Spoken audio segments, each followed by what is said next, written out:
వందనాలు, స్తుతులు, స్తోత్రాలు తండ్రి. మరి థర్డ్ క్లాస్‌ని మరి నాయనా మరి అన్న చెప్పనయున్నారు తండ్రి. మరి ఆ యొక్క నాయనా మరి క్లాస్ అంతట్లో మీ యొక్క ఆత్మ నాయనా నడిపింపును దయచేయమని ప్రార్థిస్తున్నాము. సొంత తెలివితేటలు, సొంత ఆలోచనలు ఏవి నాయనా పనికిరావు. కానీ నాయనా నీ యొక్క ఆత్మ చేతనే నడిపింపబడితేనే ఇంతగా జరుగుతుంది తండ్రి. అందును బట్టి మీకు వందనాలయ్యా. మీ ఆత్మ ప్రేరేపణ చేత ఈ యొక్క క్లాసెస్‌ని నడిపిస్తున్నారు. అందుని బట్టి మీకు వందనాలు, స్తుతులు, స్తోత్రాలు చెల్లిస్తున్నాను తండ్రి.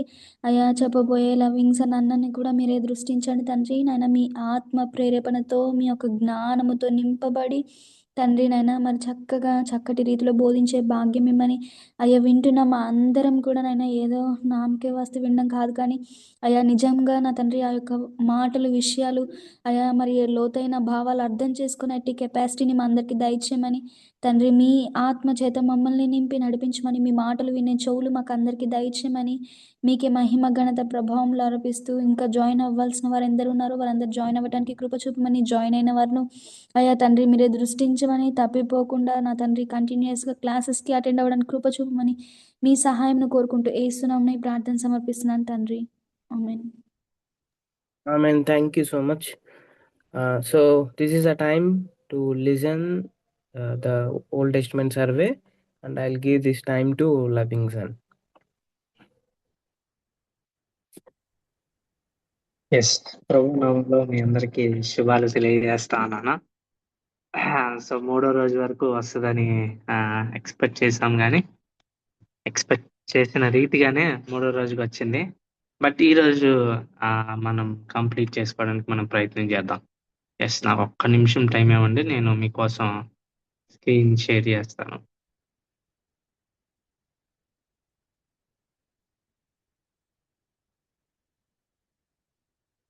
Yes,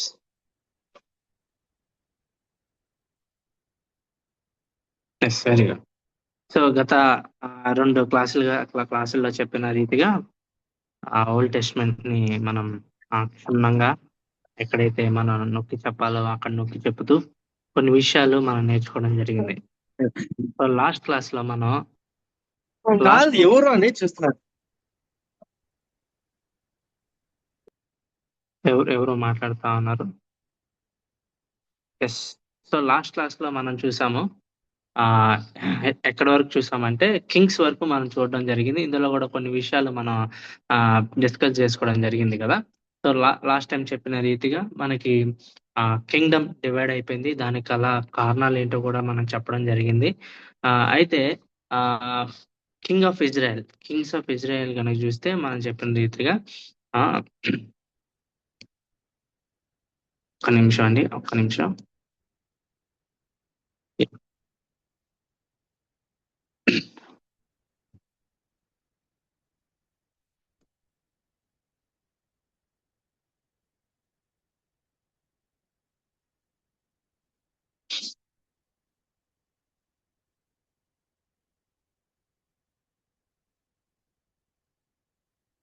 yeah, sorry for the disturbance. Yeah, so Kings of Israel కనుక చూస్తే మనకి మొత్తం 19 రాజులు పరిపాలించినట్లుగా మనం చూస్తా ఉన్నాం. అందులో ఎవరు కూడా స్టార్టింగ్ లో ఈవిల్ గానే స్టార్ట్ చేశారు, ఎండ్ కూడా ఈవిల్ గానే స్టార్ట్ చేయడం మనం చూస్తూ ఉంటాం. బట్ కింగ్స్ ఆఫ్ ఇజ్రాయెల్ కనుక చూస్తే విగ్రహారాధన కంటిన్యూ అవుతానే ఉంటది. ఆ జెరోబాము మనం చెప్పుకున్నాం కదా, లాస్ట్ టైం మీకు చెప్పడం జరిగింది. జెరోబామ్ టైంలో ఏం చేసిండు, షెకెంలోను దానిలోను, ఇదిగోండి ఇక్కడ షెకెంలోను బేతేల్లోను దానిలోను అక్కడ జెరోబాము గుళ్ళు కట్టించడం మనం చూస్తాం అనమాట. సో ఇదే విగ్రహారాధన ఇక్కడున్న ఇజ్రాయెల్ రాజులందరూ కూడా దాన్నే ఫాలో అవుతా ఉంటారు అనమాట. సో అందువల్ల ఎక్కడ కూడా రెస్టోరేషన్ కనిపించదు మనకి.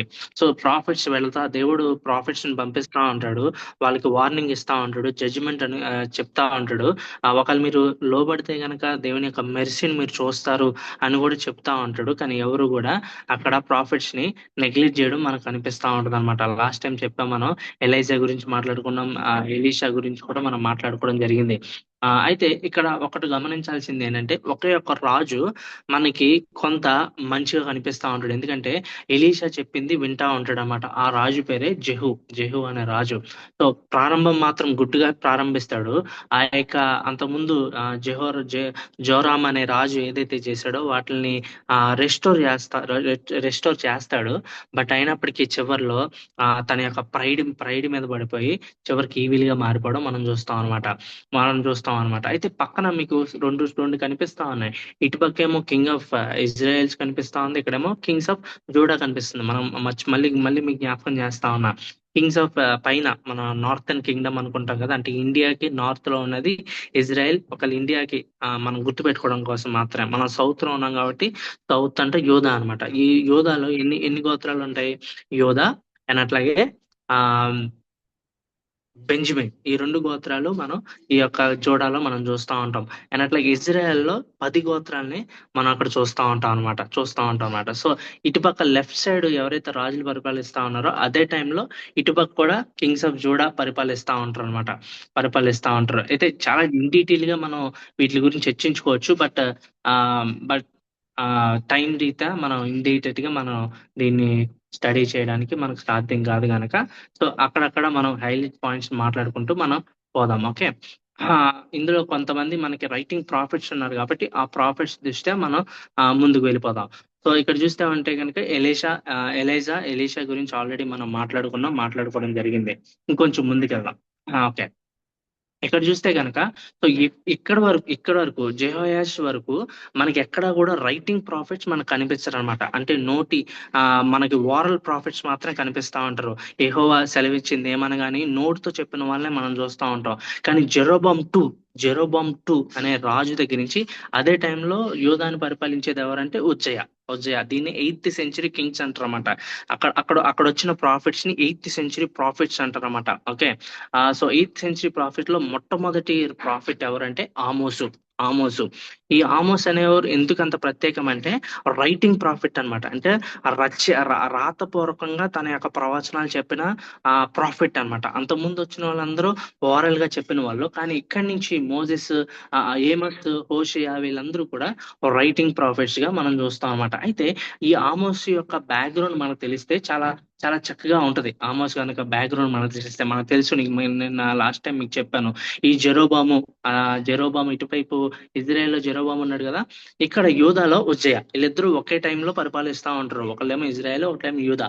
సో వీళ్ళిద్దరు ఏం చేస్తా ఉంటారు అంటే బార్డర్ ని బాగా అభివృద్ధి చేస్తారు. ఎంతలా అభివృద్ధి చేస్తారంటే మ్యాప్ చూపిస్తున్నాను. సో ఇదంతా కూడా ఈ యొక్క ఉజ్జయ పరిపాలిస్తాడనమాట. ఇదంతా కూడా జెరోబాం పరిపాలిస్తా ఉంటాడు. ఎందుకంత నొక్కి చెప్తా ఉన్నానంటే ఇది దావీదు టైంలో సంపాదించిన రాజ్యాలన్నీ కూడా వాళ్ళు మళ్ళీ తిరిగి సంపాదిస్తారన్నమాట. అప్పటి వరకు మధ్యలో కాన్ఫ్లిక్ట్స్ జరుగుతూనే ఉంటాయి. బార్డర్ కాన్ఫ్లిక్ట్స్ మనకి పాకిస్తాన్కి ఎట్లాగే మనకి చైనాకి ఎట్లాగైతే బార్డర్ కాన్ఫ్లిక్ట్స్ జరుగుతూ ఉంటాయో వీళ్ళకి కూడా కాన్ఫ్లిక్ట్స్ జరుగుతూ ఉంటాయి. కొంత ఒక రాజు వచ్చినప్పుడు కొంత భూమిని ఆక్రమించుకోవడం, ఇంకో రాజు వచ్చినప్పుడు దాన్ని కోల్పోవడం, ఇవన్నీ ఈ స్ట్రగుల్ ఉంటానే ఉంటది అనమాట. సో ఇదే టైంలో ఈ యొక్క జెరోబాము ఉజ్జయ ఏం చేస్తారంటే దావీదు టైంలో ఉన్న బార్డర్స్ ని వీళ్ళు కాంకర్ చేస్తారన్నమాట. ఎప్పుడైతే దావీదు టైంలో ఉన్న బార్డర్స్ ని వాళ్ళు కాంకర్ చేశారో అప్పుడు సోషియో పొలిటికల్ ఎకనామికల్ కండిషన్స్ చాలా అభివృద్ధి చెందిపోయినాయి అనమాట. కామర్స్ పరంగా చాలా డెవలప్ అయిపోయారు. అప్పర్ క్లాస్ అనేది వచ్చేసింది. అండ్ అట్లాగే ఎక్స్పెన్సివ్ హోమ్స్ వచ్చేసింది, లగ్జరీ లైఫ్ స్టైల్ వచ్చేసింది. కానీ అదే టైంలో లగ్జరీ పెరుగుతా ఉన్నప్పుడు పూర్ను కూడా వైలేట్ చేస్తూ ఉంటారు. పూర్ కూడా వైలేట్ అవుతా ఉంటుంది. ఎందుకంటే డబ్బునే సంపాదిస్తుంది అన్నట్లుగా ఒక్కసారి డెవలప్మెంట్ జరిగిందంటే డెవలప్ అయ్యేవాడే డెవలప్ అవుతా ఉంటాడు. కానీ పూర్ ఎప్పుడు కూడా పూర్గానే ఉండిపోవడం మనం చూస్తాం అనమాట. ఇక్కడ కూడా పూర్ని వైలేట్ చేస్తూ ఉంటారు. కానీ ఇదే టైంలో ఏమైపోతుంది అంటే ఇజ్రాయెల్ ప్రజలందరూ ఏమనుకుంటారంటే మేము దేవునితో బాగానే ఉన్నాం, మాకు అభివృద్ధి వచ్చింది కదా, మేము క్షేమంగా ఉన్నాం కదా, అంటే దేవుడు మా పట్ల చాలా కనికరంగా ఉన్నాడు, మా పట్ల హ్యాపీగా ఉన్నాడు అని అనుకుంటా ఉంటారు అనమాట. ఇదే టైంలో వాళ్ళకి తెలియదు. అదే టైంలో ఈ యొక్క ఆమోస్ వస్తాడనమాట. ఏమని చెప్తా ఉన్నాడంటే మీరు రిలీజియన్ పరంగా చాలా ఫ్లరిష్ అయ్యారు, మీరు దేవుడు మీ పట్ల చేసేదంతా మంచిగా ఉంది, అప్పుడు బాగా కష్టపడ్డాం అక్క, మేము బాగా తిరిగేది అప్పుడు హాస్పిటల్ మైక్ ఆన్ చేస్తున్నారు. ఇంటికి వచ్చేలోకే ఎక్స్క్యూజ్ మీ, ఇంటికి మీ మైక్ ని ఆఫ్ బిల్లులు, చేసుకోగలరా? హోంవర్క్ అని, అవును తర్వాత రిజిస్ట్రేషన్ కాగితాలు అవి ఇవి ఇవన్నీ చూడడానికి దగ్గర దగ్గర బ్రదర్ 3 నెలలు రాజా పట్టింది కదా. అవును yes, thank you. Yeah. So religion పరంగా మీరు చాలా మంచిగానే ఉన్నారు, కానీ ఫెస్టివల్స్ కూడా బాగా రెస్టోర్ అయినాయి, సాక్రిఫైసెస్ కూడా జరిగినాయి, కానీ పూర్ని బాగా మీరు వైలేట్ చేస్తా ఉన్నారు అన్న విషయాన్ని ఆమోస్ తన పుస్తకంలో రాస్తా ఉంటాడు అన్నమాట. సో తన మెయిన్ అజెండా ఏంటంటే మీరు పూర్ని బాగా వైలేట్ చేస్తా ఉన్నారు అన్న విషయాన్ని అక్కడ ఆమోస్ చెప్తా ఉంటాడు. ఈ కోణంలో కనుక ఈ ఆమోస్ పుస్తకాన్ని మనం చదవగలిగితే మనకు చాలా చక్కగా అర్థమైంది అనమాట. సో ఆరాం గురించి, ఇజ్రాయెల్ గురించి, ఏదో ఈ అన్నిటి మీద జడ్జిమెంట్ ని మనం అక్కడ చూస్తాం అనమాట. జడ్జిమెంట్ ని మనం చూస్తాం. తర్వాత హోషియా ఇంకా క్లియర్ గా ఆ టైంలో ఏం జరుగుతుంది, ఎట్లాగా పూర్ణ వైలేట్ చేస్తా ఉన్నారు అన్న విషయాన్ని నొక్కి చెప్తాడు అనమాట. ఇది కొంచెం బిగినింగ్ ఉజ్జయ జెరోబామ్ టైంలో ఈ యొక్క హోషియా తన ప్రవచనాన్ని మొదలు పెడతాడు అనమాట. ప్రవచనాన్ని మొదలు పెట్టిన తర్వాత అదే టైంలో ప్రాస్పర్టీ కూడా కొంచెం తగ్గుతా ఉంటది. అందుకే మీరు సరిగ్గా చేయట్లేదు, మీరు మీ ఒబీడియన్స్ సరిగ్గా లేదు, సో మీ మీద జడ్జిమెంట్ వస్తుంది అన్న విషయాన్ని అక్కడ చెప్తా ఉంటాడు అనమాట. అట్లాగే సోషల్ జస్టిస్ గురించి మాట్లాడుతూ ఉంటాడు, వైలెంట్ క్రైమ్స్ గురించి మాట్లాడుతూ ఉంటాడు, రిలీజియస్ హిపోక్రసీ, మీరు చాలా వేషధారణ చేస్తా ఉన్నారు అని చెప్పి విషయాలన్నీ కూడా చెప్తా ఉంటాడు అన్నమాట. అట్లాగే ఫారిన్ అలయన్స్, అనేక మంది శత్రు దేశాలతో మీరు సంబంధాలు కలుపుకుంటా ఉన్నారు అన్న విషయాలు అక్కడ చెప్తా ఉంటాడు. సో ఇదంతా హోషియా. సో ఈ యొక్క బ్యాక్గ్రౌండ్ లో నుంచి ఈ సోషియో పొలిటికల్ బ్యాక్గ్రౌండ్ ఇది మైండ్ లో పెట్టుకుని హోషియాని కనుక మనం చదవగలిగితే చాలా చక్కగా మనకి అర్థమవుతుంది అనమాట. చాలా చక్కగా మనకు అర్థమవుతుంది. ఓకే, ఇంకొంచెం ముందుకెళ్దాం. ఇదే టైంలో జోనా కూడా మనకి రావడం కనిపిస్తా ఉంటారు అనమాట. ఇదే టైంలో జోనా కూడా నినివే వెళ్ళి తన యొక్క దేవుడు మీ మీదకి జడ్జిమెంట్ తీసుకురాపోతా ఉన్నాడు. మనకు తెలుసు జోనా స్టోరీ, చిన్నప్పటి నుంచి మనం వింటాను. వాళ్ళందరూ నినివే ప్రజలందరూ కూడా అక్కడ రిపెంట్ అవడం మనం చూస్తూ ఉంటాం. ఇది గుర్తుపెట్టుకోండి. ఎప్పుడు అంటే 5793 ఆ టైంలో యోనా వచ్చాడనమాట. ఓకే, ఇంకొంచెం ముందుకెళ్తే ఇదే టైంలో అటు సైడ్ యోధాకి మనకి ఐజియా కనిపిస్తా ఉంటాడు. ఇక్కడే ఐజియా మనకు కనిపిస్తాడు, యెషయా. సో యెషయా కూడా ఇదే టైంలో 8th century ప్రాఫిట్ లో ఇతను కూడా చాలా ప్రాముఖ్యమైన వ్యక్తి. సో ఉజ్జయ, జోతాము, ఆహాజ్, హెజ్కియా వీళ్ళందరూ 8th century కింగ్స్ అనమాట. సో ఐజియా చాలా విషయాలు చెప్తా ఉంటాడు.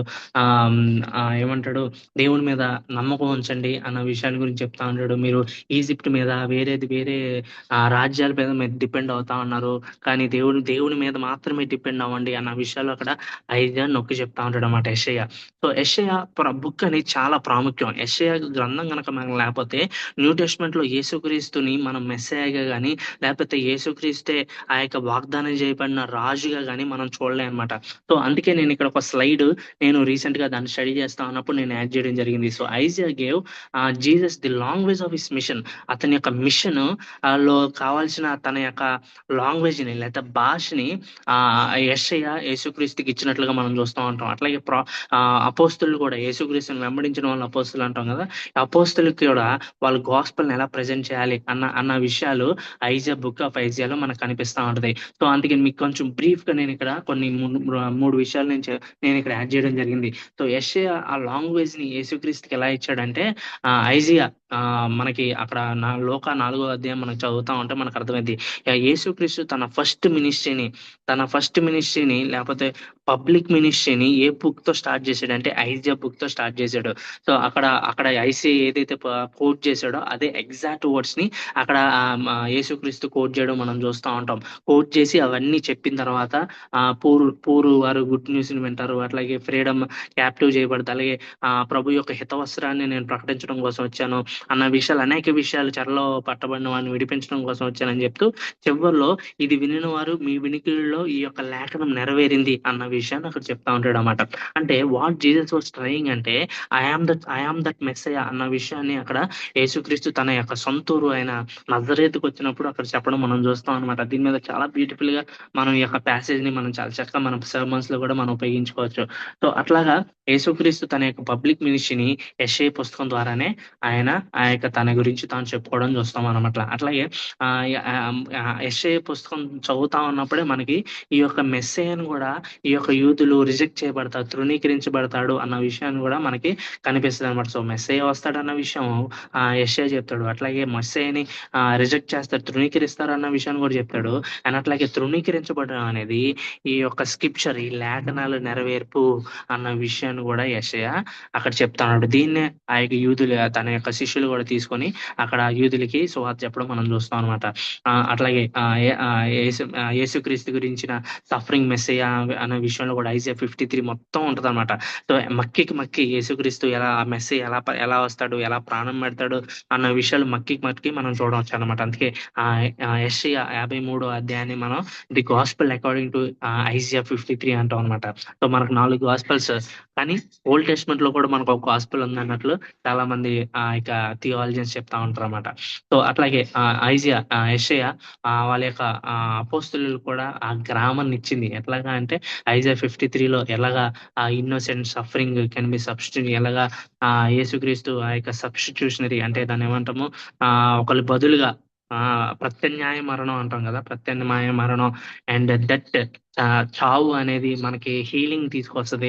ఆ హీలింగ్ ఎలా తీసుకొస్తుంది అంటే యేసుక్రీస్తు అందరి పాపాల కోసం చనిపోవడం ద్వారా, ప్రాణం పెట్టడం ద్వారా, చనిపోయాడు అనకూడదు మనం ఇప్పుడు కూడా, ప్రాణం పెట్టాడు అనాలి. ప్రాణం పెట్టడం ద్వారా అందరికీ ఆ యొక్క హీలింగ్ అనేది వచ్చింది, ఆ రెస్టోరేషన్ అనేది మనకు వచ్చింది అనే విషయం అక్కడ కనిపిస్తుంది. Loss can be victory. So Messiah loss, ప్రాణం పెట్టడం అనేది అది మనకి విక్టరీ, ప్రాణం తిరిగి లేచాడు అన్న విషయాన్ని మనకు కనిపిస్తుంది. అట్లాగే యెషయా యొక్క రూల్ ఏంటంటే స్టాటస్ ని బట్టి కాదు నువ్వు సేవ్ అయ్యేది, లేకపోతే అంతస్తుని బట్టి కాదు నువ్వు సేవ్ అయ్యేది, కేవలం యేసు అక్కడ ట్రస్ట్ ఉంచడం ద్వారా మాత్రమే మనం రక్షింపడ్డాం అన్న సింపుల్ లాజిక్ ని మనం ఓల్డ్ టెస్ట్మెంట్ లో చూస్తాం అనమాట. అదే మనం న్యూ టెస్ట్మెంట్ లో కూడా యేసుక్రీస్తు మీద విశ్వాసం ఉంటేనే గానీ ఎవరు కూడా పరలోక రాజ్యాన్ని చేరలేదు అన్న విషయాన్ని అక్కడ రోమన్స్ 9-10 చదువుతా ఉంటే అక్కడ రోమన్స్ లో మనకు కాన్ఫ్లిక్ట్ వస్తా ఉంటది కదా, యూదులకిను అండ్ అన్యులకి కాన్ఫ్లిక్ట్ వస్తా ఉన్నప్పుడు మరి దేవుని యొక్క రాజ్యం, దేవుని యొక్క దాని ఏమంటారు, దేవుని యొక్క ప్రాఫెసీస్, దేవుని యొక్క మాట అనేది ఫెయిల్ అయిపోయిందా అన్న విషయాలు రోమన్స్ 9 చాప్టర్ మీకు చదివితే మీకు అర్థమైపోతాయి. ఫెయిల్ అయిపోయినట్ట, ఎందుకంటే మెస్సయ్య వాళ్ళకే ఉన్నాయి, ప్రవచనాలు వాళ్ళకే ఉన్నాయి, ప్రాఫిట్స్ వాళ్ళకే ఉన్నారు, కానీ వాళ్ళే యేసుక్రీస్తుని తృణీకరించారు. అలా యేసుక్రీస్తు వాక్యం ఫెయిల్ అయిపోయినట్ల అని అన్యులు అడుగుతా ఉన్నప్పుడు అక్కడ పౌలు చాలా స్పష్టంగా చెప్తాడు అనమాట, అది ఫెయిల్ అయిపోయినట్లు కాదు. సో వాళ్ళు రిజెక్ట్ చేసినంత మాత్రాన అది ఫెయిల్ అయిపోయినట్లు కాదు, డోర్స్ అనేవి క్లోజ్ చేయబడ్డాయి.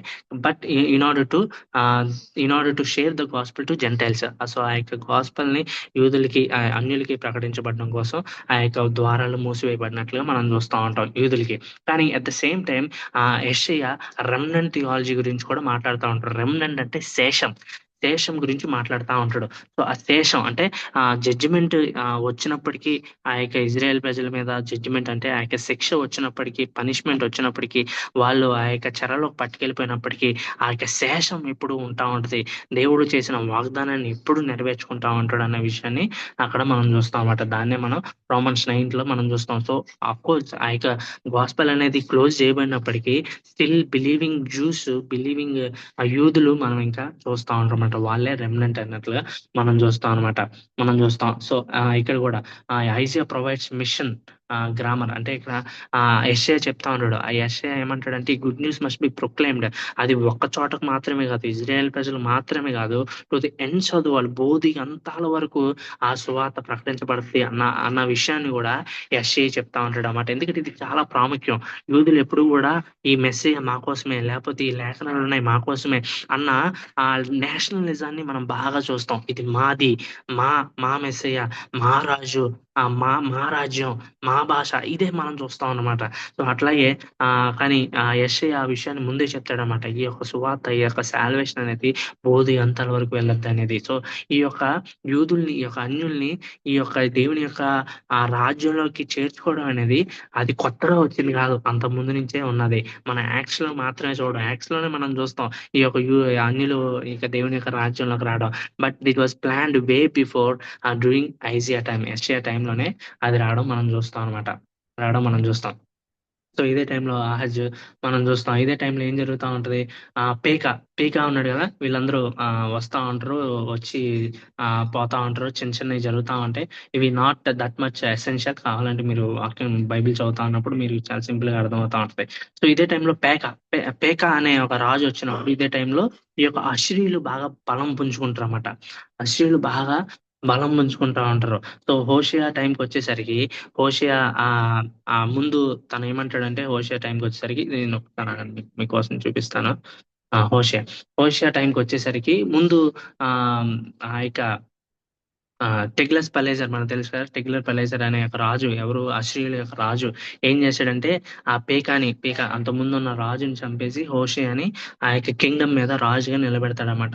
ముందు బాగానే ఉన్నప్పటికీ ఈ హోషేయ చివరి రాజు, ఇజ్రాయెల్ కి చివరి రాజు అయిన హోషేయ కూడా ఈ యొక్క టెగ్లస్ పలేజర్ చనిపోయిన తర్వాత తన కుమారుడు షల్మనేజర్ ఆ యొక్క రాజుగా వచ్చినప్పుడు అతని మీద తిరుగుబాటు చేస్తాడనమాట. తిరుగుబాటు చేసినప్పుడు అశ్షూరీయులు అదే టైంలో వచ్చి మొత్తం ఇజ్రాయెల్ మొత్తాన్ని ఎగ్జైల్ లోకి తీసుకెళ్లిపోతా ఉంటారు. సో ఇక్కడ మనం చూడొచ్చు, దేవుడు ఎన్నో విషయాలు వాళ్ళ మధ్య తీసుకొచ్చాడు. ఎంతో మంది ప్రాఫిట్స్ ని ఈ ఇజ్రాయెల్ మధ్యకి తీసుకొచ్చాడు. ఇక్కడ మనం అర్థం చేసుకోవాల్సింది ఏంటంటే, వీళ్ళు అహజ్యా టైంలో మనకు కనిపిస్తుంది. అహజ్యా టైంలో ఈ యొక్క కింగ్డమ్ రెండుగా డివైడ్ అవ్వక ముందే, ఈ అహజ్యా మనం చెప్పుకున్నాం లాస్ట్ క్లాస్ లో, ఈ అజ్జికియా తన బట్టల్ని చింపుకొని 2 ముక్కల్ని సొలొమోను కుమారుడైన రెహోబాం దగ్గర పెడతాడు.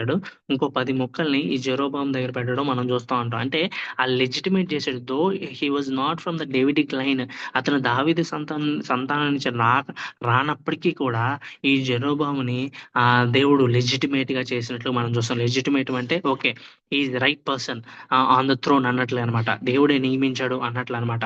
కానీ అక్కడ కూడా మనకు కనిపిస్తూ ఉంటది, నువ్వు ఒబీడియన్స్ చూపిస్తే గనక నీ యొక్క రాజ్యము స్థిరంగా ఉంటది అన్న విషయాన్ని అక్కడ మనం చూస్తాం. కానీ ఆ యొక్క ఏ రాజు కూడా ఒబీడియన్స్ చూపించినట్లుగా మనం చూడడం అనమాట. పైగా దేవుడు పంపించిన ప్రాఫిట్స్ ని వాళ్ళు చంపడం ఇవన్నీ చేస్తా ఉంటారు. సో అట్లాగా దేవుడు ఎన్నో అవకాశాలు ఇచ్చినప్పటికీ కూడా ఆ యొక్క ఇజ్రాయెల్ ప్రజలు దాన్ని తీసుకోరనమాట.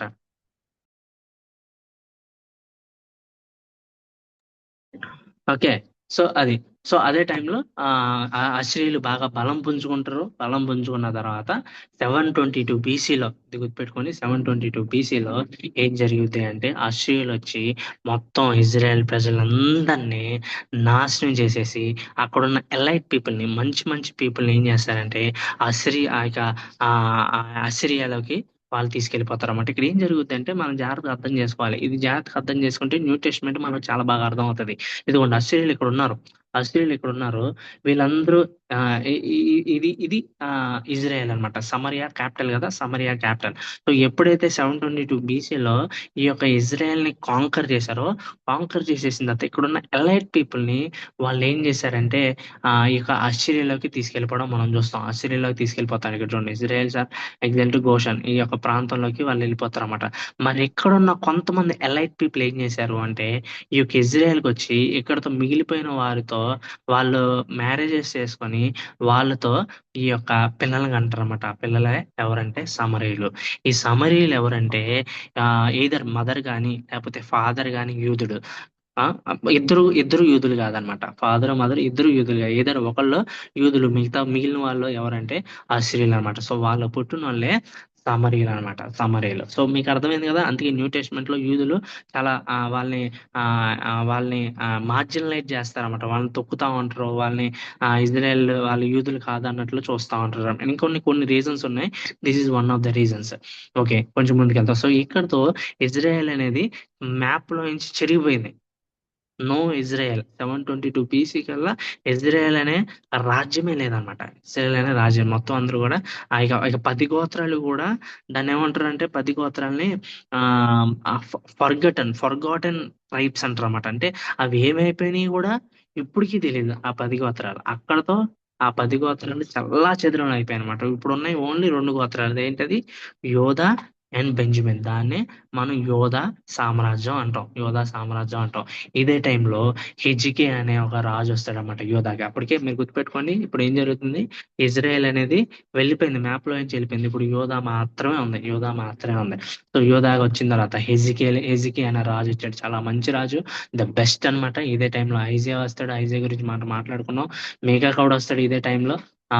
మనం కొంచెం ముందుకెళ్దాం. ఇదే టైంలో మీకా కూడా వస్తా ఉంటాడు. Sorry, yeah!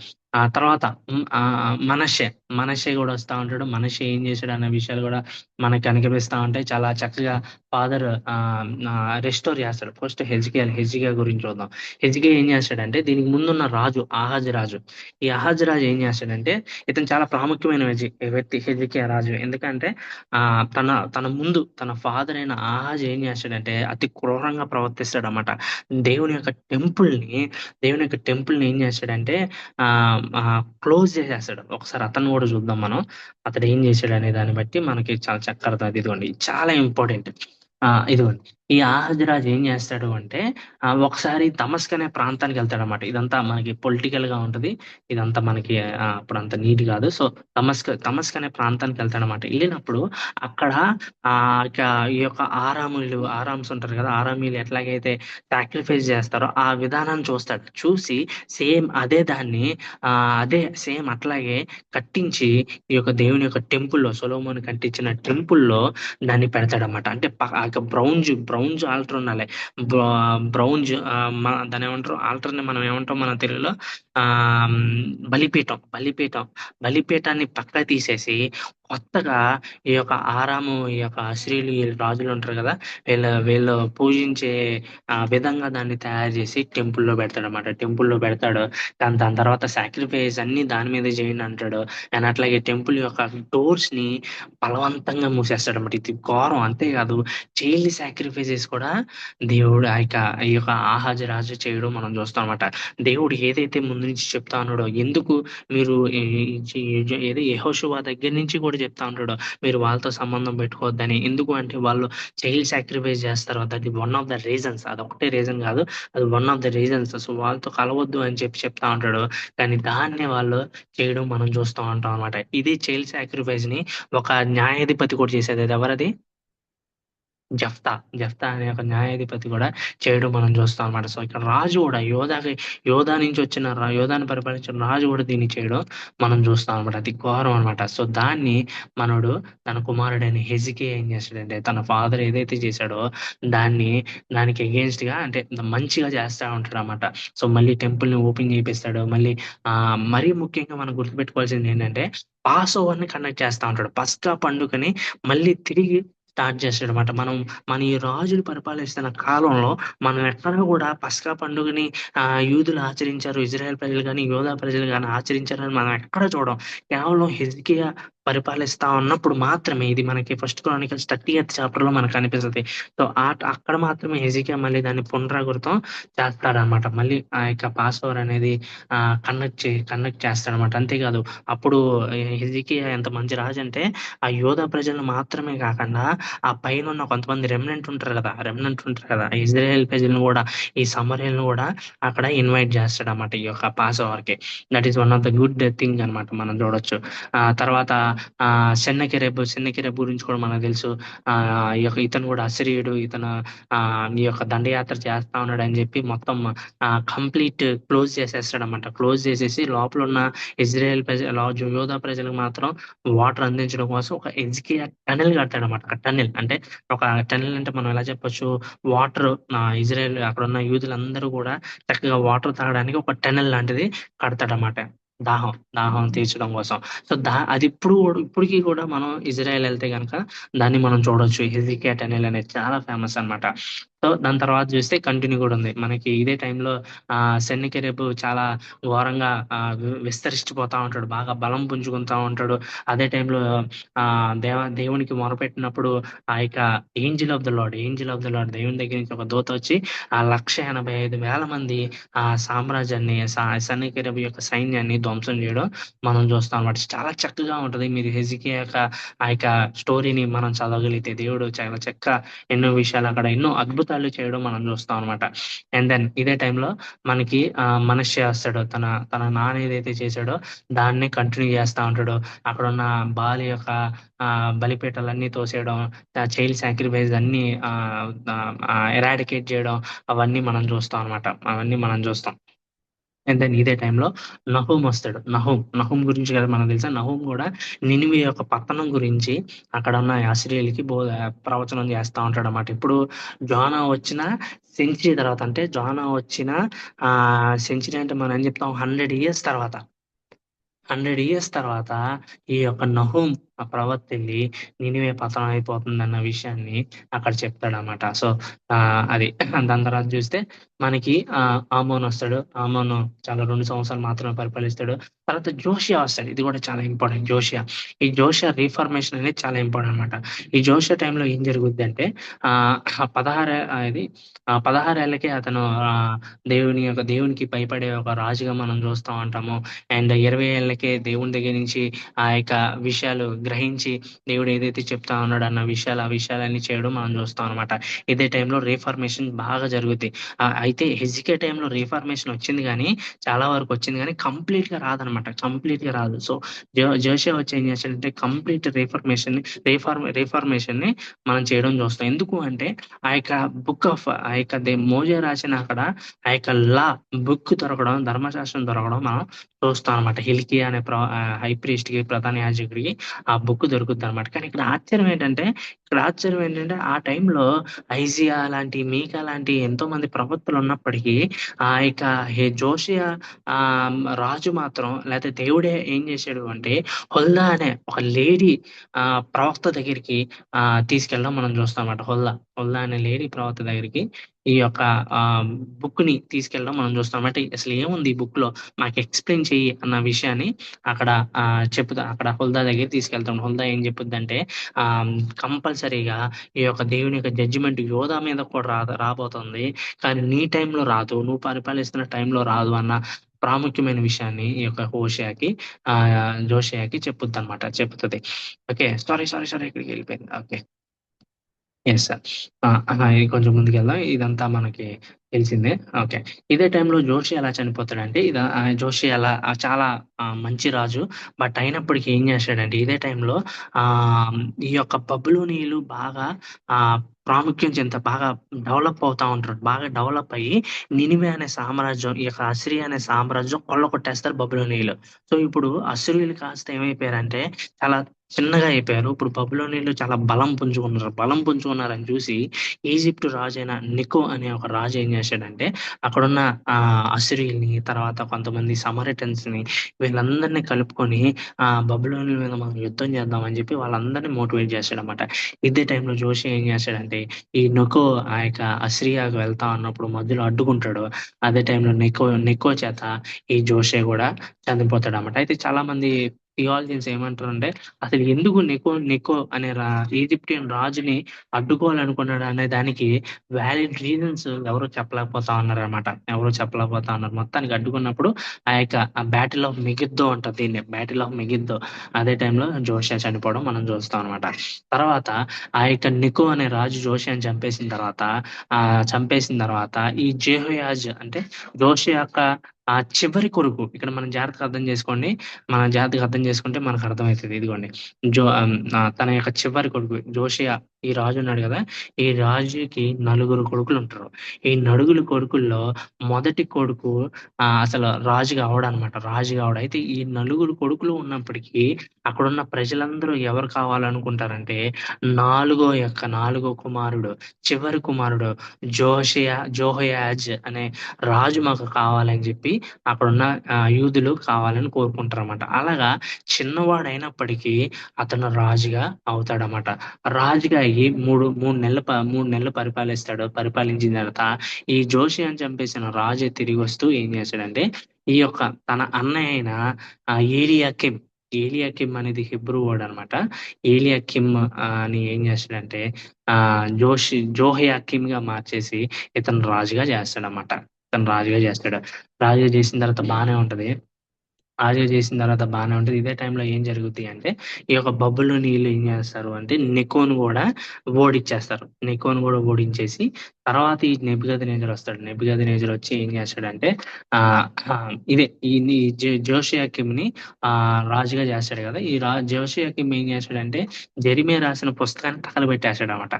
ఓకే, తగలబెట్టేస్తాడు. తగలబెట్టి చాలా ఫూలిష్ గా చేస్తా ఉంటాడు అనమాట. ఇదే టైంలో బబులోని అయిన నెబుకద్నెజరు చాలా బలం పుంజుకుంటాడు. తర్వాత నికో ఈజిప్టియుడైన రాజుని చంపేస్తాడు. చంపేసిన తర్వాత అలా మొత్తానికి రాజు అయిపోతాడు అనమాట. రాజు అయిపోయిన తర్వాత ఇది నెబుకద్నెజర్ అప్పుడు రాజు అవడు.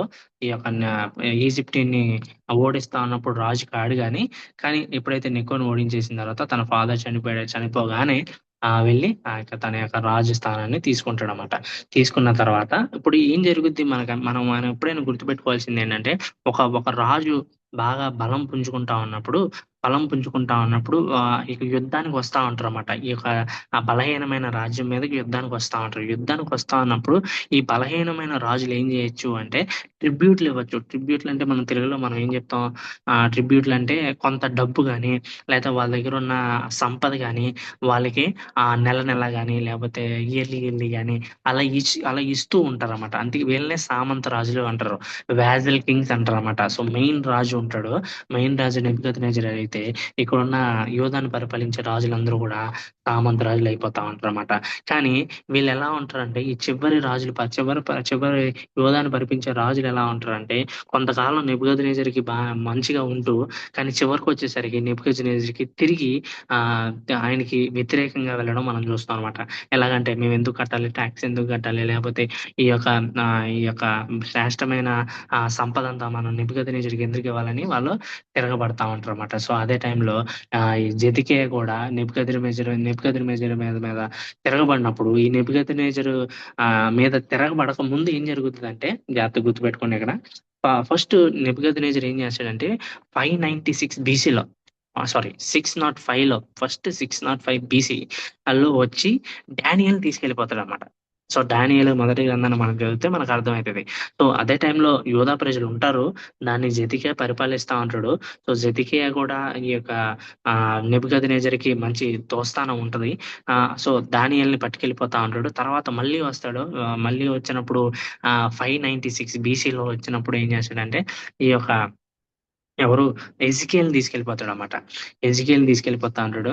కానీ తర్వాత చివరిసారిగా జెదికియా కూడా తిరగబడడంతో ఏం జరుగుతాయి అంటే 586 BCలో మొత్తం నెబుకద్నెజర్ వచ్చి మొత్తం ఇజ్రాయెల్ యోధా ప్రజలందరినీ కూడా ధ్వంసం చేసేసి సొలొమోను కంటించిన టెంపుల్ ని డిస్ట్రాయ్ చేసేస్తాడు. మొత్తం పడగొట్టేస్తాడు టెంపుల్ ని. ఎందుకంటే టెంపుల్ అనేది చాలా ఇంపార్టెంట్ వాళ్ళకి, యూదులకి చాలా ఇంపార్టెంట్. నేను సొలొమోను కట్టించిన టెంపుల్ అంటే దేవుని యొక్క ప్రెజెన్స్ అని. టెంపుల్ ఉంది అంటే టెంపుల్లో దేవుని యొక్క మందసం ఉందంటే దాని అర్థం ఏంటంటే దేవుని యొక్క ప్రెజెన్స్, దేవుని యొక్క సన్నిధి వాళ్ళతో ఉందని. కానీ ఎప్పుడైతే ఈ యొక్క నెబుకద్నెజర్ వచ్చి టెంపుల్ ని కొల్లగొట్టేశాడో అట్లాగే ఇజ్రాయెల్ ప్రజలందరినీ కూడా చెరబట్టుకొని ఆ యొక్క బబులోనికి తీసుకెళ్ళిపోవడం మనం చూస్తాం అనమాట, మనం చూస్తా ఉంటాం. సో తర్వాత ఇష్టం. సో 586 BCలో బబులోనీయులు వచ్చి మొత్తం ఈ యొక్క యూదాని కొల్లగొట్టాడు మనం చూస్తాం అనమాట. సో అట్లాగా నెబుకద్నెజర్ టైంలో దానియేలు వెళ్ళిపోతాడు, హెజ్కియా వెళ్ళిపోతాడు. తర్వాత 586 BCలో ఇజ్రాయెల్ యూదా యూదులందరూ కూడా వెళ్ళిపోతారు. సో ఇదే టైంలో ఏం జరుగుద్ది అంటే నెబుకద్నెజర్ తర్వాత వీళ్ళు మోద్రిక్ వస్తాడు. ఓకే, దాన్ని తీసేయండి. మూడో రాజు అనమాట బెల్షాజర్. ఇదే టైంలో దానియేలు టైంలో మెనే టెకెలు పార్సిల్ మనం చూస్తాం కదా. అంటే ఆ యొక్క టెంపుల్లో ఏదైతే వాడారో చాలా శ్రేష్టమైన పరిశుద్ధమైన వాటితో ఇతడు తాగడం ఇవన్నీ చేస్తా ఉంటాడు. అదే టైంలో ఒక చెయ్యి ఇక బెల్షాజర్ కి కనపడడం మనం చూస్తాం. దాని అర్థం ఏంటంటే నువ్వు ఈ యొక్క తూకంలో వేసినప్పుడు నువ్వు తక్కువగా తేలావు కాబట్టి నీ యొక్క రాజ్యం కంప్లీట్ గా పోతుంది. పార్సికులకి మేడీస్ అంటాం వాళ్ళని, పార్షియల్కి నీ యొక్క రాజ్యం వెళ్ళిపోతుంది అన్న విషయాన్ని అక్కడ బెల్షాజర్కి ఆ విషయాన్ని చెప్తాడనమాట. సో ఇదే టైంలో లైఫ్ ఇన్ బ్యాబిలోన్, ఈ బ్యాబిలోన్లో ఎలా ఉన్నారు యూదులు అని కనుక చూస్తే కనుక ఆ ఇన్స్టిట్యూషన్స్ మెయింటైన్ అంటే చాలా చక్కటి సంబంధం వాళ్ళు ఏర్పరచుకుంటారు అనమాట. అంటే ఇక నేటివ్ పీపుల్ అయిపోతారు. అక్కడే ప్రాపర్టీని కొనుక్కోవడం, అక్కడే ఇల్లు కట్టుకోవడం, అక్కడే స్థిరపడిపోవడం, అక్కడే వ్యాపారం చేసుకోవడం, ఇవన్నీ చేస్తా ఉంటారు అనమాట. అలాగే ఫ్రీడమ్ ఆఫ్ మూవ్మెంట్ ఉంటుంది వాళ్ళకి. వాళ్ళు అంటే అంత అప్రెషన్ ఉండదు. అంటే మీరు ఏదో చలా అనుకుంటే మనం ఎలా అనుకుంటాం అంటే ఒక జైల్లో ఉన్నారు అన్నట్లు మనం భావిస్తాం, కానీ జైల్లో ఏమి ఉండరు. అక్కడే ఉండి వాళ్ళు అక్కడే వాళ్ళ దాన్ని ఏమంటారు, వాళ్ళ జీవనాన్ని సాగించడం అక్కడే చేయాలన్నమాట. సో అట్లాగే అక్కడే ఆ ల్యాండ్ లోనే వాళ్ళు పంటలు పండించుకొని అక్కడే తింటా ఉంటారు అన్నమాట. But still A punishment. So వాళ్ళు ఫ్రీడమ్ ఉన్నప్పటికీ, అక్కడ స్వేచ్ఛ ఉన్నప్పటికీ, ఎట్లాగైనా ఉండొచ్చు అన్న రూల్ ఉన్నప్పటికీ కూడా that is still A punishment. ఎందుకు అంటే వాళ్ళకంటూ ఒక సామ్రాజ్యం లేదు, వాళ్ళకంటూ ఒక ప్లేస్ లేదు, వాళ్ళకంటూ ఒక టెంపుల్ లేదు.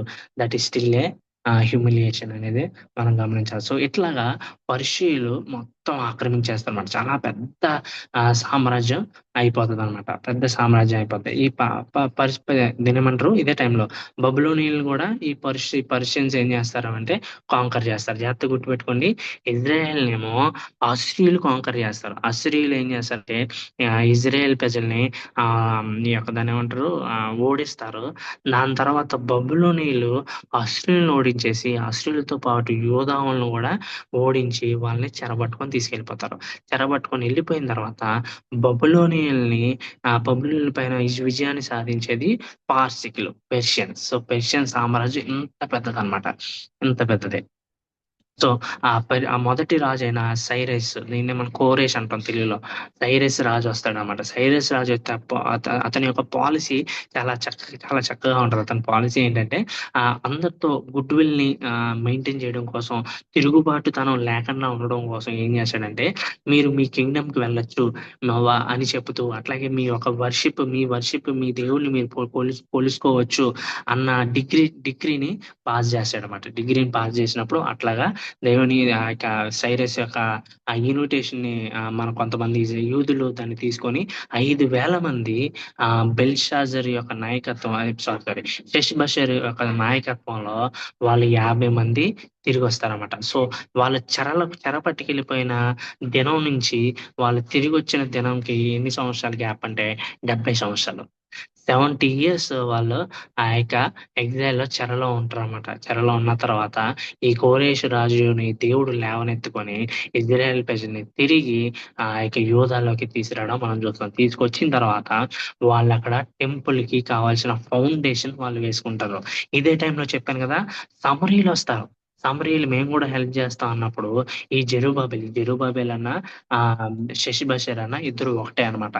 చాలా మంది థియాలజియన్స్ ఇద్దరు ఒకటే అంటారు. ఎందుకు అంటే ఈ షెష్బషర్ అనేది ఈ యొక్క పెర్షియన్ యొక్క నేమ్ అనమాట. పార్సికుల యొక్క నేమ్. ఈ జెరుబాబెల్ అనేది హెబ్రూ యొక్క నేమ్ అనమాట. సో ఈ రెండు విధాలుగా ఇది ఇజ్రా 2వ అధ్యాయంలో మనకు కనిపిస్తుంది. షెష్బషర్ వచ్చి ఒక ఫౌండేషన్ వేసడానికి కనిపిస్తుంది. At the same time Zerubbabel కూడా వచ్చి ఆ ఫౌండేషన్ వేసడం అని మనకి కనిపిస్తుంది అన్నమాట. సో ఇద్దరు ఒకటే అని చాలా మంది థియాలజియన్స్ నమ్ముతా ఉంటారు. సో ఎప్పుడైతే వాళ్ళ ఫౌండేషన్ వేసినప్పుడు సమరైటైన్స్ వచ్చి మేము హెల్ప్ చేస్తాం అన్నప్పుడు వాళ్ళు వెంటనే జెరుబాబెల్ ఎట్టి పరిస్థితుల్లో కాంప్రమైజ్ అవ్వడం అనమాట. ఎందుకంటే ఇది మనది, మన యూదుల కోసం మనమే చేసుకోవాలి, ఇది పరిశుద్ధమైంది, అపవిత్రులు దీనిలో ముట్టుకోకూడదు అని చెప్పి అసలు ఎట్టి పరిస్థితుల్లో వాళ్ళని దగ్గర రానివ్వరు అనమాట. అదే టైంలో సమరైటైన్స్ వెళ్ళి కోరేష్ చెప్పినప్పుడు ఆ యొక్క కన్స్ట్రక్షన్ అనేది మధ్యలోనే అయిపోద్ది అనమాట. తర్వాత కోరేష్ రాజు అయిపోయిన తర్వాత క్యాంబిసెస్ అనే ఒక పార్షికుడైన రాజు వస్తాడు. ఈ రాజు ఏం చేస్తాడంటే ఆ బ్యాన్ లిఫ్ట్ చేసేస్తాడు, మీ టెంపుల్ కట్టుకోవచ్చు అని అనుమతించినప్పుడు వాళ్ళు మొత్తానికి తిరిగి వచ్చి 516 BCలో ఏం చేస్తారంటే ఆ యొక్క టెంపుల్ ని కట్టుకుంటారు అనమాట. టెంపుల్ ని తిరిగి కట్టుకుంటారు. అదే టైంలో హగ్గయి, జకరియా కూడా రావడం మనం చూస్తాం అనమాట. సో హగ్గయి టెంపుల్ ని బిల్డ్ చేయడం కోసం చాలా ప్రాసెస్ చేస్తూ ఉంటాడు. అండ్ జకరియా కూడా ఏం చేస్తూ ఉంటాడు, ఇజ్రాయెల్ యొక్క ఫ్యూచర్ గురించి మాట్లాడుతా ఉంటాడు. అండ్ అట్లాగే కింగ్ గురించి కూడా, కమింగ్ ఆఫ్ కింగ్ మెస్సయా గురించి కూడా జకరియా మాట్లాడుతూ ఉంటాడు అన్నమాట. ఈ హగ్గయి టెంపుల్ గురించి మాట్లాడుతూ ఉంటే వీళ్ళిద్దరు కంటెంపరరీ సేమ్ ఒకే టైంలో ఉంటారు అనమాట. ఈ జకరియా ఇంకా ఫ్యూచర్ ని చూస్తాడు అనమాట. మెస్సయా వస్తాడన్న విషయాన్ని అక్కడ జకరియా చెప్తా ఉంటాడు. సో సో అది. సో ఇక్కడ చూస్తే గనక ఇవి కొన్ని టైమ్ లైన్స్ మీరు కావాలంటే మీరు చూసుకోవచ్చు. ఇదే టైంలో మనకి ఏం జరుగుద్ది, మన ఎవరు ఎస్తేర్ కూడా మనం ఇక్కడ చూడొచ్చు. ఎక్కడ అంటే ఎక్కడ ఉంది, సారీ ఒక్క నిమిషం. ఈ హబక్కుక్ కూడా మనం తెలుసు కదా, జోషాకిం టైంలో మనకు హబక్కుక్ వస్తాడు. హబక్కుక్ ఏం చేస్తాడంటే ఇది చెరలోకి వెళ్ళక ముందు అనమాట. హబక్కుక్ వచ్చి ఎందుకు మా యొక్క దేవుడు ఏర్పరచుకున్న రాజ్యంలో ఎందుకింత అవినీతి ఉంది, ఎందుకింత పాపం ఉంది అన్న విషయం చేత, ఆ డౌట్ చేత బాధపడతా ఉంటాడు. ఈజ్ ఏ డౌటింగ్ థామస్ అనమాట, డౌటింగ్ థామస్ ఆఫ్ ఓటీ. అట్లాగే ఎందుకు దేవుడు ఎన్నుకున్న యూదా ప్రజల మధ్య ఎందుకుంది ఈ యొక్క సిన్ అన్న దాని గురించి బాధపడుతూ, అండ్ అట్లాగే అసలు ఇంకా సిన్ఫుల్ అయిన, ఇంకా పాపాత్ములైన ఈ యొక్క ఎవరు బాబులోనీయులను లేవనెత్తుకుంటున్నాడు, ఎందుకు లేవనెత్తుకుని ఈ యోధా మీద, దేవుని యొక్క ప్రజల మీద జడ్జిమెంట్ ఎందుకు తీసుకొస్తా ఉన్నాడు అన్న డౌట్ తో తను ఉంటా ఉంటాడు అనమాట. సో ఆన్సర్ ఏంటంటే, దేవుడు ఈ యొక్క అవినీతి పరులైన బబులోనీయులను లేవనెత్తుకున్నప్పటికీ వాళ్ళకు కూడా పనిష్మెంట్ ఉంటది అన్న విషయాన్ని హబక్కూకు చివరికి మనకు చెప్తాడు అనమాట. సో ఇదే టైంలో హెజికేల్ 2 టైమ్ లైన్స్ లో తన యొక్క ప్రవచనం చేస్తాడు. 2 టైమ్ లైన్స్. హెజికేల్ ఎప్పుడంటే ప్రీ ఎగ్జైలిక్, చెరలోకి వెళ్ళక ముందు తన ప్రవచనం చేస్తాడు. ఖచ్చితంగా జడ్జిమెంట్ వస్తుంది ఇజ్రాయెల్ మీదకి, టెంపుల్ అనేది కొలాప్స్ అయిపోద్ది అన్న విషయాన్ని చెప్తాడు. అట్ ద సేమ్ టైం ఎక్సైల్లోకి వెళ్ళిపోయిన తర్వాత, చెరలోకి వెళ్ళిపోయిన తర్వాత దేవుడు రిస్టోర్ చేస్తాడు. మనం దీన్ని బాధగా చూడకూడదు, దేవుని దగ్గరికి మనం మొర్ర పెట్టుకోకూడదు, ఎందుకంటే ఇది దేవుని యొక్క పర్పస్ లో ఉంది అన్న విషయాన్ని అక్కడ చెప్తా ఉంటాడు అనమాట. కానీ టెంపుల్ లేకపోయినప్పటికీ వర్షిప్ స్టిల్ పాసిబుల్, మా దేవుని ఆరాధించడం అనేది పాసిబుల్ అవుతుంది అన్న విషయాన్ని కూడా అక్కడ చెప్తాడు. తర్వాత బబులోనీయులు అయిపోయిన తర్వాత పార్సికులు వచ్చారని చూసాం. బబులోనీయుల యొక్క లైఫ్ ఎలా ఉంటుందో చూసాం మనం. ఓకే, కోరేష్ వచ్చాడు అనేది చూసాం మనం. పెర్షియన్ యొక్క రాజులు ఇదిగోండి చూడండి. ఇదే టైంలో పార్సికుల యొక్క పీరియడ్ అనమాట. పార్సికులు వచ్చారు కదా, పార్సికుల్లో ఫస్ట్ సైరస్ వస్తాడు. ఇక్కడ విషయం ఏంటంటే, ఇది మనం జాగ్రత్తగా గమనించాలి. ఎప్పుడైతే పార్సికులు వచ్చారో అదే టైంలో కోరేషు రాజు అయ్యాడని మనం చూస్తాం. హిస్టరీ కూడా కోరేష్ రాజు అని చెప్తుంది. కానీ దానిలో మనకి ఏం కనిపిస్తుంది అంటే, దారియస్ అనే ఒక పెర్షియన్ రాజు కింగ్డమ్ మీద ఉన్నాడని మనకు కనిపిస్తుంది అనమాట. అయితే కొంతమంది ఈ 2 విధాలుగా డివైడ్ అయిపోయారు ఇందులో మన థియాలజీస్. వాళ్ళు ఏమంటారు అంటే, ఈ కోరేష్ రాజన్న దారియస్ రాజన్న ఒకటే అంటారు. కానీ కొంతమంది ఏమంటారు, లేదు కోరేష్ రాజు మెయిన్ రాజు, అతని యొక్క జనరల్, లేకపోతే అతని యొక్క భటుడు, లేకపోతే అతని యొక్క ఏమనాలి జనరల్ అనొచ్చులే. ఈ దారియస్ అనే ఆయన ఈ యొక్క ఎక్కడైతే ఈ యొక్క ఇజ్రాయేల్ యూదులు ఉన్నారో వాళ్ళ మీద పరిపాలన చేస్తా ఉన్నాడు అని చెప్పి అంటారు అనమాట. సో మొత్తానికి దానియేలు పుస్తకంలో మాత్రం దారియస్ మనకు కనిపిస్తాడు అనమాట. అదే టైంలో ఈ యొక్క లైన్స్ డన్ లోకి దానియేలు సింహపు బోన్ లోకి పంపబడతాడు. తర్వాత ఫస్ట్ రిటర్న్ షెష్బజేరు తిరిగి రావడం ఇతని టైంలోనే జరుగుద్ది. తర్వాత చెప్పాం కదా, క్యాంబియస్ బ్యాన్ లిఫ్ట్ చేస్తారు. తర్వాత టెంపుల్ ని కట్టుకుంటాం. 16 సంవత్సరాలు ఆ యొక్క టెంపుల్ ని కట్టుకోవడం మనం చూస్తాం అనమాట. అయితే ఇక్కడ కొంత విషయం ఏంటంటే, మనం అర్థం చేసుకోవాల్సింది ఏంటంటే, సొలొమోను కట్టించినంత గ్రాండ్ గా ఈ యొక్క సెకండ్ టెంపుల్ అనేది ఉండదన్నమాట. చాలా చిన్నగా ఉంటది. చాలా మంది చూసి దాన్ని బాధపడతారు కూడా అనమాట. ఎందుకంటే సొలొమోన్ టైంలో కట్టించినంత వైభవంగా, లేకపోతే దేవుని యొక్క ప్రెజెన్స్ ని చూడడం కానీ, సాక్రిఫైసెస్ కానీ పర్ఫెక్ట్ గా జరగడం ఈ యొక్క సెకండ్ టెంపుల్ లో చూడరు అనమాట. అందువల్ల కొంతమంది యూదులు కూడా అక్కడ బాధపడడం చూస్తాం అనమాట. దాని తర్వాత టెంపుల్ కట్టేసిన తర్వాత జర్క్సెస్ అనే ఆయన వస్తాడనమాట. ఇదే మనం ఎస్తేర్ అనే పుస్తకంలో చూస్తాం. ఇదే టైంలో ఏం జరుగుద్ది, ఎస్తేర్ ఈ యొక్క చాలా మంది యూదుల్ని ద్వేషించే వాళ్ళు కుట్రపండి ఈ యూదులందరినీ చంపేయాలి అన్న డిగ్రీని పాస్ చేస్తారనమాట. పాస్ చేసినప్పుడు ఎస్తేరు తన యొక్క లైఫ్ ను కూడా తను త్యాగం చేస్తారు అనమాట. అంటే రాజు పిలవకుండానే ఈ యొక్క రాజు దగ్గరికి వెళ్ళడం మనం చూస్తున్నాం. సో రాజు పిలవకుండా ఎవరు కూడా రాజు సన్నిధిలోకి వెళ్ళడానికి లేదు. కానీ ఎస్తేరు చాలా రిస్క్ తీసుకొని వెళ్ళి తన యొక్క ప్రజల్ని కాపాడుతామట. అక్కడే మనం మొద్దుగాయని కూడా మనం చూస్తాం. సో ఈ ఎస్తేరు ఆ యొక్క గొప్ప జీనోసైడ్ ని, ఆ యొక్క యూదులు చనిపోకుండా అక్కడ మొత్తం పెర్షియా మొత్తం మనం చూసాం కదా మ్యాప్, పెర్షియా మొత్తంలో యూదులు ఎవరైతే ఉన్నారో వాళ్ళందరినీ చంపేయాలి అన్న డిగ్రీ అనమాట అది. కానీ ఎస్తేర్ వచ్చి అక్కడ యూదుల్ని కాపాడడం, దేవుడు ఆ ఎస్తేర్ ద్వారా తన యూదుల్ని కాపాడుకోవడం మనం చూస్తాం. అఫ్ కోర్స్ ఎస్తేర్ పుస్తకంలో దేవుడు అనే మాట మనకి ఎక్కడికి కనిపించినప్పటికీ దేవుడు ఎస్తేర్ని వాడుకునే విధానం మనకు కనిపిస్తది. సో ఎస్తేరు తన యూదుల్ని కాపాడగలిగింది కాబట్టే మనకి ఎజ్రా, నెహేమియా మనకు చరిత్రలో ఉన్నారు. లేకపోతే ఎజ్రా, నెహేమియా అనే వాళ్ళు చరిత్రలోనే ఉండేవాళ్ళు కాదనమాట.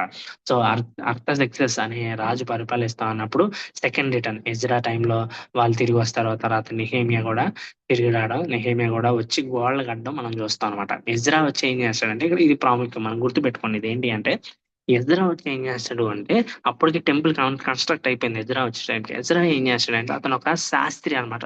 స్క్రైబ్ అంటాం మనం. స్క్రైబ్ ఏంటి అంటే, స్క్రైబ్స్ చేసేది వాళ్ళు స్క్రిప్చర్ ని కాపాడేవాళ్ళు, స్క్రిప్చర్ ని కాపీస్ చేసేవాళ్ళు. మనకు తెలుసు కదా స్క్రిప్చర్ ని కాపీ చేస్తాం. మీరు ఫస్ట్ క్లాస్ లో చెప్పాను స్క్రిప్చర్ ఎలా కాపీ చేసేవారు. మనకు అప్పుడు ప్రింటింగ్ ప్రెస్ లేదు కదా.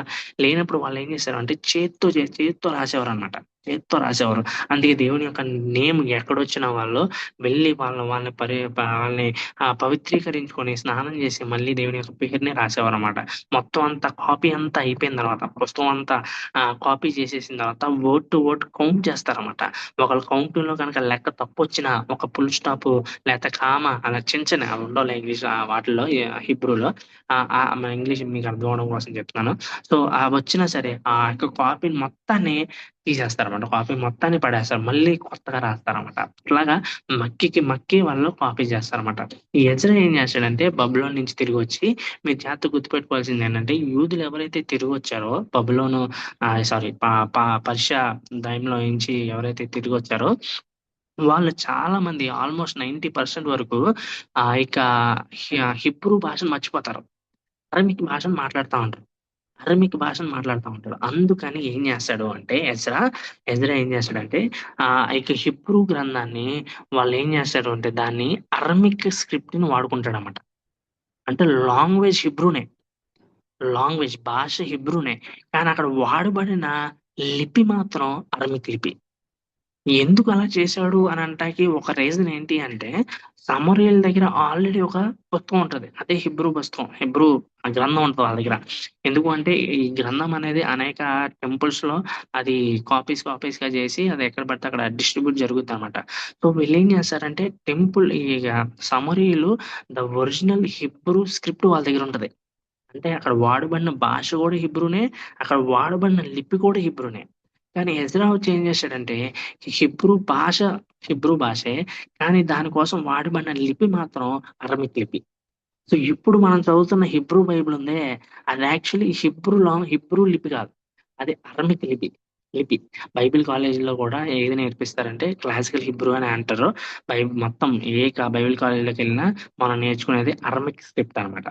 It is not Hebrew script అని. సో ఎజ్రా ఆ పని చేస్తాడు. ఎందుకంటే కొంత సమూయేలుకి వీళ్ళకి కొంత వ్యత్యాసం ఉండాలి అని కారణం చేత, అదొక్కటే కారణం కాదు, అది వన్ ఆఫ్ ద రీజన్స్ అనేది మనం అర్థం చేసుకోవాలి. తర్వాత నెహేమియా వచ్చి గోడలు కట్టడం మనం చూస్తూ ఉంటాం. తర్వాత చివరి పుస్తకం మలాకి. ఎందుకు ఇది ఏ రాజు టైంలో ఈ యొక్క ప్రవచనించాడు అని ఎందుకు నేను పెట్టలేదు అంటే, నోబడీ నోస్ వెన్ హీ ప్రొఫెసైజ్. ఎవరికి తెలియదు మలాకి ఏ టైంలో ప్రాఫెసీ చేసాడని. కొంతమంది ఏమంటారంటే నెహేమియా టైంలో చేశాడు అని చెప్తా ఉంటారు, కొంతమంది బిఫోర్ ఎజ్రా చేశాడు అంటారు. ఎందుకంటే మలాకి ప్రవచించే టైంకి టెంపుల్ ఉంది. మనకి మొదటి 2 అధ్యాయాలు చదివితేనే మనకు అర్థమైపోతుంది. టెంపుల్ ఆల్రెడీ ఉంటది, కానీ ఒక యాజకులు దాన్ని ఏమంటారు గౌరవించకుండా దేవుని యొక్క నామాన్ని వ్యర్థంగా చేస్తా ఉంటారు. అది మనకు తెలిసిందే. ఓకే, చదివితే చాలా బ్యూటిఫుల్ గా ఉంటది అది మలాకి గ్రంథం. సో అట్లాగా మనకు కనిపిస్తుంది. సో అండ్ లార్డ్స్ కమింగ్ గురించి అక్కడ బాగా చెప్తా ఉంటాడు అనమాట. అంటే ఖచ్చితంగా జడ్జిమెంట్ సిన్నర్స్ కి వస్తుంది అన్న విషయాన్ని చెప్తా ఉంటాడు. అట్లాగే ఈ యొక్క మెస్సై గురించి కూడా మాట్లాడడం మనం చూస్తాం అనమాట. సో ఫైనల్ గా ఈ యొక్క పిక్చర్ ని మనం అర్థం చేసుకోగలిగితే మనకు ఓల్డ్ టెస్ట్మెంట్ అనేది ఒక మైండ్ లోకి వచ్చేస్తుంది అనమాట. ఏంటి అనేది దాని స్ట్రక్చర్. సో మనం చూసాం బీసీ క్రియేషన్, మనం చూసాం స్టార్టింగ్ 1 to 12 మనం చూసాం కదా, దాన్ని ఎంబ్రియానిక్ స్టేజ్ అంటాం. మనం ఫస్ట్ క్లాస్ లో చెప్పుకున్నాం దాన్ని. తర్వాత ప్రీ ఇజ్రాయెల్ టైమ్, డేట్స్ కూడా ఉన్నాయి చూడండి. తర్వాత అబ్రహాము, ఐజాక్, జేకబ్, జోసెఫ్ వీళ్ళందరూ రావడం చూస్తాం. తర్వాత యాకోబు యొక్క కుమారులు బానిసత్వంలోకి వెళ్ళిపోవడం చూస్తాం. 430 సంవత్సరాలు వాళ్ళ యొక్క బానిసత్వంలో చూస్తాం. తర్వాత మోషే యెహోషువతో వాళ్ళని ఇక వాగ్దాన భూమికి తీసుకురావడం చూస్తాం. వాగ్దాన భూమికి వచ్చిన తర్వాత న్యాయాధిపతులను చూస్తాం మనం. సో ఇదంతా కవర్ అయ్యేది 22 అనమాట. తర్వాత న్యాయాధిపతులను చూస్తాం మనం. 12 మంది న్యాయాధిపతులు పరిపాలించడం చూస్తాం. సో దేవుడు రాజు లేని సమయం, వాళ్ళకి ఇష్టం వచ్చింది వాళ్ళు చేస్తా ఉన్నారన్న ప్రేజ్ని మనం చూసాం. తర్వాత సౌలు మొదటి రాజు, ఎందుకు రాజు వాళ్ళు కావాలనుకున్నారు, వాటి ఫ్యాక్టర్స్ కూడా మనం చూసాం ఎందుకనేది. తర్వాత దావీదు వచ్చాడని చూసాం, సొలొమోన్ వచ్చాడు. సొలొమోను ఎంతో జ్ఞానుడైనప్పటికీ ఎట్లాగా కింగ్డమ్ డివైడ్ అయిపోవడానికి కారణం అయ్యాడో ఆ ఫ్యాక్టర్స్ కూడా మనం రెండో రోజు చూసాం అనుకుంటా. దాని తర్వాత సొలొమోన్ చనిపోయిన వెంటనే కింగ్డమ్ అనేది 2గా డివైడ్ అయిపోవడం మనం చూస్తాం అనమాట. సో పైన నార్త్ అంతా ఇజ్రాయెల్ 10 గోత్రాలు, అండ్ కింద యూదా, అందులో 2 గోత్రాలు. ఓకే, ఏంటది యూదా అండ్ బెంజమిన్ కూడా చూస్తాం అనమాట. తర్వాత ఈ యొక్క ఇజ్రాయెల్ ని 722 BC లో ఆస్ట్రేలియా క్యాప్చర్ చేయడం మనం చూస్తాం. కానీ కొంతకాలం యూదా సర్వైవ్ అవుతుంది. కానీ తర్వాత నెబుకద్నెజరు వచ్చి ఈ క్యాప్టివిటీ ఎజికేల్ బట్టికి పోతాడు, దానియేలు బట్టికి పోతాడు. దాని తర్వాత చివరిగా ఎజికియా పరిపాలిస్తా ఉన్నప్పుడు వచ్చి 586 BCలో మొత్తాన్ని క్యాప్టివిటీ తీసుకెళ్ళిపోవడం చూస్తాం. 586 మొత్తాన్ని తీసుకెళ్ళిపోవడం మనం చూస్తాం అనమాట. తర్వాత మొత్తానికి వాళ్ళు తిరిగి రెస్టోర్ అవ్వడం మనం ఇక్కడ చూస్తాం. రెస్టోరేషన్ చూస్తాం. ఇదే రెస్టోరేషన్ చేసి జరిగిన తర్వాత మనకి ఇక్కడ ఎజ్రా, నెహెమియా, ఎస్తేర్ యొక్క చరిత్ర మనం ఇక్కడ చూస్తాం అనమాట. తర్వాత 400 సంవత్సరాలు సైలెంట్ పీరియడ్ మనం చూస్తాం. కావాలంటే దీన్ని కూడా మనం ఒకరోజు ఎప్పుడైనా మన క్లాస్ లో పెట్టుకోవచ్చు. దాని దగ్గర కూడా నేను నా ఓన్ మెటీరియల్ నేను ప్రిపేర్ చేసుకోవడం జరిగింది. ఓకే, ఇదంతా చూస్తే కనుక లెవిటికల్ ప్రీస్ట్హుడ్, ఎలాగా ప్రీస్ట్హుడ్ ఎవరి దగ్గర నుంచి ఎలా వచ్చింది. ఇక్కడ చూడండి, ఇక్కడ ఫస్ట్ అహరోన్ కదా, అహరోను యొక్క కనిపిస్తుందా మీకు? చాలా చిన్నగా ఉంది, కావాలని జూమ్ చేసుకోండి, మీకు క్లియర్ గా కనిపిస్తుంది. సో అహరోను సంతతి వారందరూ ప్రధాన యాజకులుగా అవుతా ఉంటారు అనమాట. ప్రధాన యాజకులు జాగ్రత్తగా అబ్జర్వ్ చేయండి. జాగ్రత్తగా అబ్జర్వ్ చేస్తా ఉంటే దావీదు టైం వచ్చేసరికి అక్కడ మనకి ఇద్దరు ప్రవక్తలు కనిపిస్తా ఉంటారు. ఒకళ్ళు జాదుకు, ఇంకోటి అబియతార్. ఇద్దరు కనిపిస్తా ఉంటారు కదా, ఇద్దరు కనిపిస్తా ఉంటారు. ఎందుకు ఇలా కనిపిస్తా ఉంటారంటే ఇక్కడ చూడండి, అహరోను యొక్క కుమారులు ఎలియాజర్. జూమ్ చేసుకుని కావాలంటే ఎలియాజరు అండ్ ఎతామరు అండ్ నాదాబు, ఇద్దరు కుమారులు చనిపోతారు కదా అహరోను. అండ్ మిగిలింది ఎలియాజర్ అండ్ ఎతామరు. అయితే ఇక్కడ చూస్తే కనుక దేవుడు ఇద్దరిలో ఎవరిని చూస్ చేసుకున్నాడు అనేది మనకు కనిపించదు. ప్రధాన యాజకత్వం ఎవరి లైన్ చూసుకునేది మనకి ఇద్దరు ఉంటారు. కానీ ఎలియాజర్ లైన్ మాత్రం ఎవరి కుమారులు ఎవరు అనేది కంప్లీట్ డీటెయిల్ ఉంది. కానీ ఇతామరు యొక్క మాత్రం అక్కడ కనిపించదు అనమాట. కానీ న్యాయాధిపతులు వచ్చే టైంకి ఈ యొక్క అహరోను, ఎలియాజర్ యొక్క సంతానం అనే వాళ్ళు ఉండరు అనమాట. ఎవరు ఉంటారంటే ఏలీ ఉంటాడు. ఏలీ అనే మనకు తెలుసు కదా, ఏలీ. అదే టైంలో సమూయేలు యొక్క హన్నా వచ్చి ఏలీ ప్రధాన యాజకుడికి సమర్పిస్తుంది కదా, మనకు తెలుసు. ఏలీ, ఫినెహాస్ వీళ్ళందరూ. సో ఇతామరు యొక్క సంతానం ప్రధాన యాజకత్వం చేస్తా ఉంటారు అనమాట. మొత్తానికి దావీదు టైం వచ్చేసరికి ఈ జాదోక్ అనే ఆయన వస్తాడనమాట. ఈ జాదోక్ ఎలా వచ్చాడు అనే దానికి కూడా మనకి సరైన హిస్టరీ లేదు మనకి. కానీ ఎలియాజర్ సంతానం నుంచి ఈ జాదోక్ వస్తాడు. సో అదే టైంలో అబియతార్. ఈ అబియతార్, జాదోక్ ఒకే టైంలో దావీదుకి హెల్ప్ చేస్తా ఉన్నప్పుడు హెల్ప్ చేస్తానే ఉంటారు. కానీ ఎప్పుడైతే దావీదు యొక్క కుమారుడు అబ్షలోం తిరుగుబాటు చేస్తాడో దావీదు మీద, ఈ అబియతార్ అబ్షలోంకి సపోర్ట్ చేస్తాడు. సో ఎప్పుడైతే అబ్షలోం సపోర్ట్ చేస్తాడో, అబ్షలోం ఓడిపోయిన తర్వాత ఈ సొలొమోన్ టైం వచ్చేసరికి అబియతార్ని హై ప్రీస్ట్ గా డిస్మిస్ చేసేసి జాదోక్ యొక్క సంతానాన్ని మాత్రం లెజిటిమేట్ చేస్తాడు. అంటే ఇక ఖచ్చితంగా ప్రధాన యాజకులుగా ఉండవలసిన వాళ్ళందరూ కూడా జాదోకు వంశస్థులై ఉండాలి అన్న విషయాన్ని అక్కడ చెప్తాడు. సో ఈ యొక్క జాదోకు వంశంలో నుంచే ఈ సద్దుకేలు రావడం చూస్తాం. కయాఫస్ హై ప్రీస్ట్, మన న్యూ టెస్ట్మెంట్ లో కయాఫస్ ఉంటాడు, ఆనాస్ ఉంటాడు కదా, వీళ్ళందరూ రావడం చూస్తాం. అట్లాగే ఈ యొక్క యేసుక్రీస్తు కూడా ప్రీస్ట్హుడ్ నుంచి రావడం మనం చూస్తామంట. Okay, this is the timeline of priesthood ఈ యొక్క ప్రధాన యాజకులు. మీరు జాగ్రత్తగా మీరు అర్థం చేసుకోగలిగితే ఇదంతా మనకు చాలా చక్కగా అర్థమవుతది. ఓకే. సో, ఓల్డ్ టెస్ట్‌మెంట్ ఇక్కడితో ఓల్డ్ టెస్ట్‌మెంట్ అయిపోయింది. అయితే ఓల్డ్ టెస్ట్‌మెంట్ అయిపోయినప్పటికీ it is not yet completed. అది ఇంకా కంప్లీట్ చేయబడలేదు. ఇంకా ఇంకా రావాల్సినయి లేపోతే ఆ ఓల్డ్ టెస్ట్‌మెంట్ ఏదైతే ప్రామిస్ చేసిందో ఆ ప్రామిస్ చేసినవి నెరవేర్చవలసిన సమయం ఇంకా ఉందన్నమాట. అందుకే promise of a coming king. So, ఒక రాజు దావీదు యొక్క లైన్ నుంచి ఆ రాబోయే రాజు ఇంకా రాలేదు. అట్లాగే దావీదు వంశస్థులు ఆ యొక్క థ్రోన్ మీద సింహాసనం మీద లేరు. కానీ దేవుడు వాగ్దానం చేసాడు కదా! దావీదు సంతానం నిరంతరం ఉంటదని. అది ఇంకా లేదు. అట్లాగే promise of a new covenant for sinful heart మనం చూస్తాం. లాస్ట్ టైమ్ చెప్పాను మీకు డ్యూట్రానమీ ద్వితీయోపదేశ కాండము 10వ అధ్యాయం 30వ వచనంలో దేవుడు మోషే చెప్తాడు. మీరు మీ హృదయానికి సున్నతి చేసుకోండి అని చెప్పి. కానీ 30వ అధ్యాయం 6వ వచనం వచ్చేసరికి దేవుడే మీ హృదయానికి సున్నతి చేస్తాడు.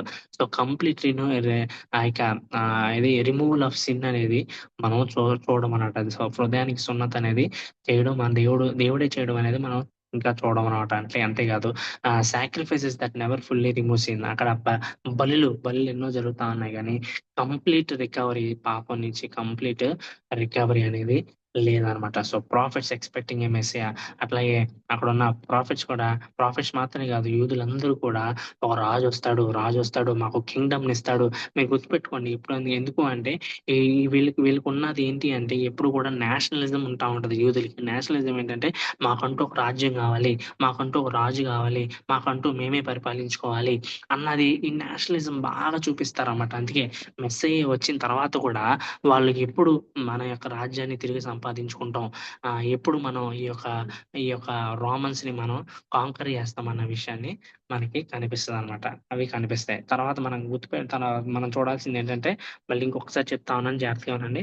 సో, అసిరీయులొచ్చారు ఫస్ట్. అసిరీయులు ఇజ్రాయెల్ ప్రజల్ని కాంకర్ చేశారు. వాళ్ళని ఓడించారు. తర్వాత బబులోనియన్‌లొచ్చి అసిరీయుల్ని అట్లాగే యూదులను కూడా కాంకర్ చేశారు. దాని తర్వాత బాబిలోనీయులు అయిపోయిన తర్వాత పార్షికులొచ్చారు. ఈ పార్షికులొచ్చే టైంకి ఓల్డ్ టెస్ట్‌మెంట్ అనేది క్లోజ్ అయితది. క్లోజ్ అయిపోయిన తర్వాత మనకి ఇంటర్ టెస్ట్‌మెంట్ ఈ 400 సంవత్సరాల గ్యాప్ ఉంది గదా! ఇది ఓల్డ్ టెస్ట్‌మెంట్‌కి, న్యూ టెస్ట్‌మెంట్‌కి మధ్యలో 400 సంవత్సరాల గ్యాప్ ఉంది గదా! ఆ గ్యాప్‌లో మనకి గ్రీకులు రావడం చూస్తాం. అలెగ్జాండర్ ది గ్రేట్ రావడం చూస్తాం. అలెగ్జాండర్ ది గ్రేట్ అయిపోయిన తర్వాత కొంతమంది టాలమీస్ పరిపాలిస్తారు, సెల్యూసిడ్స్ పరిపాలిస్తారు, అస్మోనియన్స్ పరిపాలిస్తారు. ఇవన్నీ మనకి ఇంటర్ టెస్ట్‌మెంట్ పీరియడ్‌లో వస్తాయి. పరిపాలిస్తారు. తర్వాత చివరగా రోమీయులొస్తారనమాట. ఈ రోమీయులొచ్చే టైంకి యేసుక్రీస్తు ఈ న్యూ టెస్ట్‌మెంట్ అనేది స్టార్ట్ అవ్వడం మనం చూస్తాం అనమాట. So, this is all about old testament survey. The old testament is a question. అది ఓల్డ్ టెస్ట్‌మెంట్ అంతా క్వెషన్ అయితే new testament is the answer to that question. New testament అనేది ఆన్సర్ అనమాట. So, without knowing Old Testament, we cannot understand New Testament. We cannot understand New Testament. So, this is all about old testament survey.